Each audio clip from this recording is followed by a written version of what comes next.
Muy buenos días, muchachos. Vamos a continuar con el siguiente tema. Una vez que se formó el bolo alimenticio gracias a la masticación dentro de la cavidad oral, viene pues entonces la deglución, que es el proceso de tragar la comida para que sea transportada por el esófago y llegar hasta el estómago. La deglución, fisiológicamente hablando, es un proceso muy complicado, ya que mientras uno deglute, la respiración no se debe de ver afectada. Para eso es que la deglución consta de tres fases. Una fase voluntaria, una fase faríngea involuntaria y una tercera fase esofágica. Vamos a ver fase por fase de qué se trata la deglución. En la fase voluntaria, como el nombre lo dice, depende completamente de la conciencia del individuo. Lo que sucede durante la fase voluntaria de la deglución es que una vez que el bolo alimenticio ya está formado, la lengua empuja en sentido posterior contra el paladar blando, es decir, se eleva la lengua para empujar la comida hacia atrás. ¿Ok? Eso hace que el bolo alimenticio sea depositado en la faringe y una vez dentro de la faringe empieza pues la segunda fase, que es la de la faringia involuntaria. La primera fase, como se pueden dar cuenta, dado que es una fase voluntaria, es una fase muy sencilla. En la fase faringia involuntaria es en donde pasan las cosas interesantes. Lo primero que sucede es que el paladar blando se eleva para tapar las coanas. Las coanas, recuerden, son el conducto que comunica a la nasofaringe con la orofaringe. Eso evita pues que los alimentos se vayan hacia la parte superior o hacia la nariz, vaya. El segundo paso es que los pliegues palatofaringios se aproximan hacia la línea media y forman una hendidura sagital. Es decir, los músculos que están en la parte interna de la faringe se contraen y estrechan el espacio por el cual va a pasar el bolo alimenticio. A eso se refiere una hendidura sagital. Esa hendidura sagital es selectiva y únicamente aquellos alimentos o trozos de bolo alimenticio lo suficientemente pequeños para pasar a través de esa hendidura sagital es lo que va a atravesar.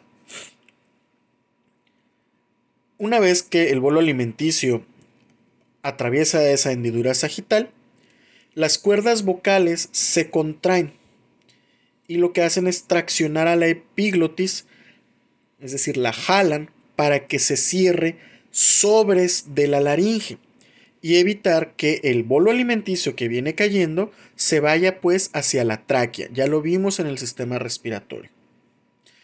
Posterior a eso, se relaja el esfínter faringo-esofágico y empieza una onda peristáltica desde la faringe que empuja al bolo alimenticio para que atraviese la faringe, la laringe y finalmente llegue al esófago para continuar con la siguiente fase de la deglución. Vamos a verlo aquí en un diagrama. Entonces, ahí en esa línea blanca acabamos de ver cómo es que el paladar blando se eleva y tapa las coanas. Posterior a eso, los pliegues palatofaringios se van a estrechar para formar una hendidura sagital y van a hacer que las cuerdas vocales se contraigan, jalan a la epiglotis y tapen la laringe para que el alimento no se vaya por la tráquea. Toda esta sección, que mide aproximadamente de 3 a 4 centímetros entre las coanas y la laringe, es a lo que se le denomina esfínter esofágico superior. La musculatura de este lugar se relaja y es lo que permite que el bolo alimenticio viaje y llegue hasta el esófago.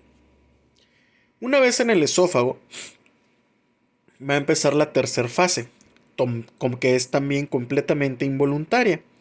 Pero para poder entender esta fase, necesitamos también entender cómo es que está compuesto el esófago.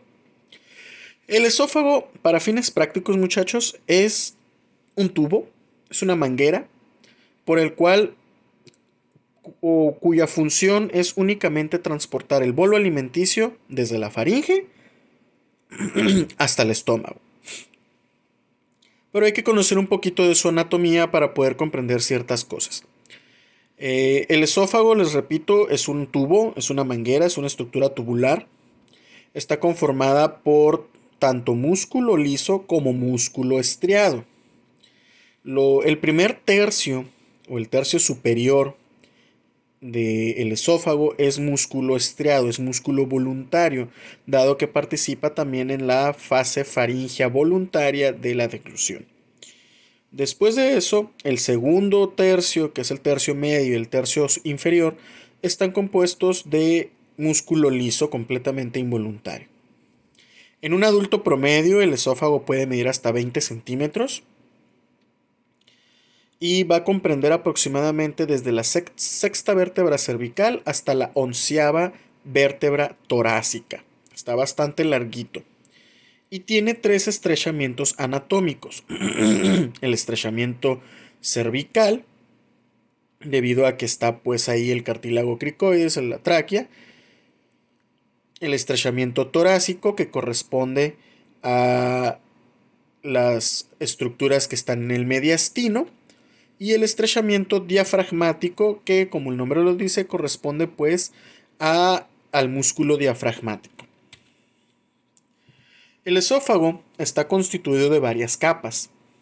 Yendo desde el interior hacia afuera, vamos a encontrar a la mucosa, a la muscular de la mucosa, que es la que se encarga de producir las ondas peristálticas de movimiento del esófago. Después tenemos a la submucosa, luego una capa muscular como tal, que es todavía más fuerte que la capa muscular de la mucosa, y una última capa o la más externa, que es la capa adventicia o no serosa, que es la que está en contacto pues con el tejido adiposo o con la grasa parda del mediastino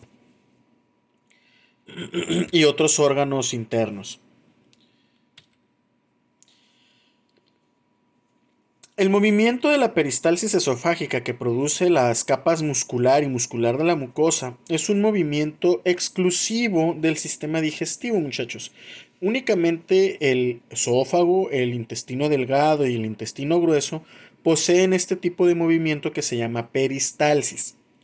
En cada una de estas secciones la peristalsis varía de una a otra y por eso es debido a la estructura anatómica de cada sección, porque el esófago, el intestino delgado y grueso pues son diferentes. Pero en base son muy similares y el movimiento de peristalsis también es muy similar. En el caso del esófago posee dos tipos de peristalsis. La peristalsis primaria, que es una continuación del movimiento de propulsión que viene desde la faringe, en la fase faríngea involuntaria. Está controlada por músculo estriado, como ya vimos, el primer tercio del esófago está hecho de músculo estriado. Y está controlado gracias a la inervación que le proporciona el nervio glosofaringio, que podrán recordar es un nervio de los 12 pares craneales.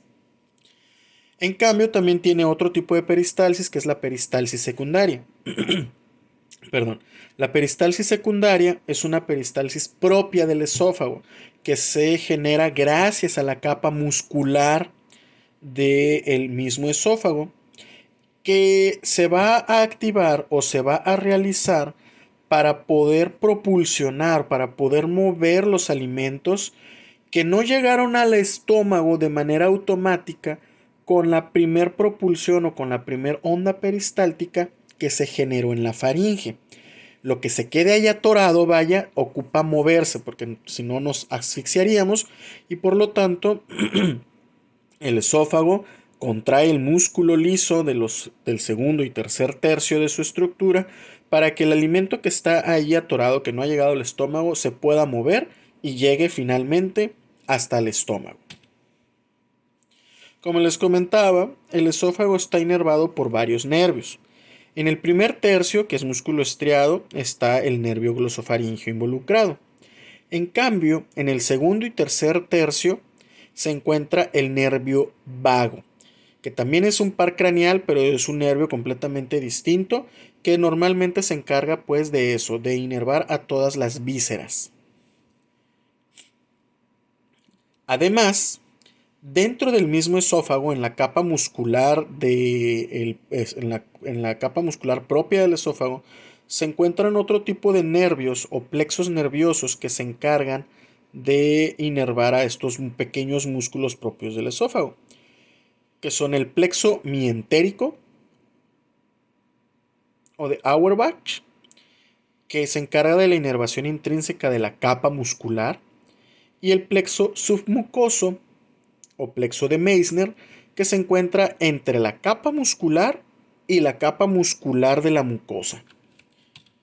Aquí podemos ver en el diagrama, una imagen, cómo los nervios o el plexo de Meissner o plexo submucoso es el que se encuentra entre la capa muscular y la capa muscular de la mucosa.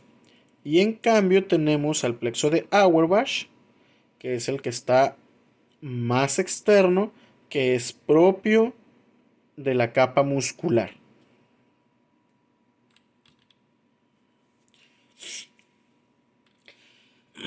Y ya para terminar, muchachos, tenemos al esfínter esofágico inferior. La conexión entre el esófago y el estómago pues no es nada más pues así, no es una simple puerta. Hay un esfínter que es un esfínter nada más por nombre, ya dado que se trata de un esfínter fisiológico. Eso significa que está conformado por varias estructuras al mismo tiempo y no es un esfínter anatómico o físico como tal, como por ejemplo el esfínter anal o el esfínter uretral, que son esfínteres anatómicos y voluntarios. El esfínter esofágico inferior es un esfínter fisiológico que va a variar de persona a persona, dado que no es una estructura como tal. Está conformado por varias cosas al mismo tiempo. Esas estructuras que lo conforman son la musculatura lisa del propio esófago, que es lo que encontramos aquí señalado con el número 6. El estrechamiento diafragmático, que no hay mucho más que decir, donde está aquí señalando el número 3, es parte del músculo diafragmático de un lado y del otro, y este estrechamiento funciona como esfínter. Y finalmente los ligamentos frenoesofágicos, que es esto que está señalado con el número 4 y el número 5. Todas estas estructuras en conjunto forman al esfínter fisiológico del esófago y el estómago o esofágico inferior, cuya función es la de evitar que el ácido del estómago se regrese hacia el esófago, cosa que ya sabemos pasa muchísimo. ¿Por qué? Porque el esfínter esofágico inferior, repito, es un esfínter fisiológico y no uno anatómico. Por eso el reflujo gastroesofágico o la enfermedad por reflujo, que más comúnmente pueden conocer como agruras, se debe a que el ácido del estómago se regresa a través del esófago debido a que el esfínter esofágico inferior falla y falla en muchas ocasiones. Por lo pronto va a ser todo, muchachos. En el siguiente video vamos a ver la clase de la fisiología del estómago. Como ya saben, dudas, preguntas o cualquier comentario lo vamos a revisar a través del foro en la página de Classroom o a través del grupo de WhatsApp. Bye.